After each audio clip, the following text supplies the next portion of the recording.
AI has been used to produce images that are reasonably high quality and have clearly deceived people. We've seen that in moments of conflict, we've seen that in natural disaster, and we've just seen that in the everyday information that people are consuming. And we're also starting to see video generated content as well. These models are producing very good stuff, and they are rapidly evolving, and the continued proliferation of this is continuing to have an impact on the way that we're viewing the content and what our fact checking looks like. We've also seen a continuation of the stuff that we've had from 2024 into 2025, where we see audio content as well. And with all of these things, it has become to the point where it is very hard for us to say what is real and what is not real. And that's quite a sobering thing as a fact checker, to think that we don't necessarily say with complete authority whether something is real or not. And there are some things that have helped us.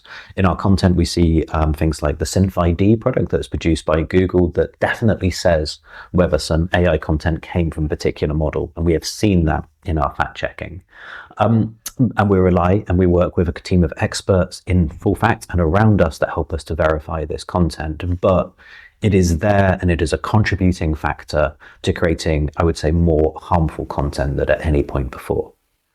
AI is also a really powerful force. It's a wonderful creative thing. It allows people to do lots of experimental work, and that's very exciting. And we also use it to help support our own fact checkers in full fact, and we use the same technology there to help fact checkers around the world.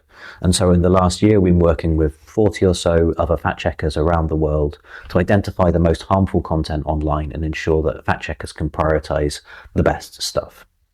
And that has taken different forms this year. We've been very lucky to work with the amazing PesaCheck organization, who work in a number of countries in Africa, French-speaking countries, and we've supported their journalists in identifying content to fact check and helping them understand how information is spreading online.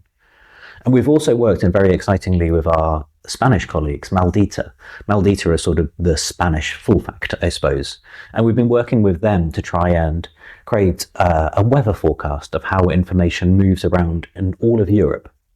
So we're currently working in a dozen or so languages to identify content on short form video platforms, understand the narratives that sit behind it. Why is this content being shared?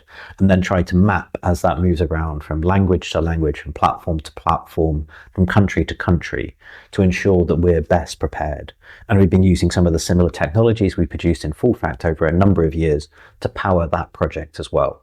And that means that AI is helping us to identify things that we could check and write our fact checks about, but it's also helping us to identify the patterns in information so that we can alert people, we can alert our supporters, our users, to the information before it goes viral,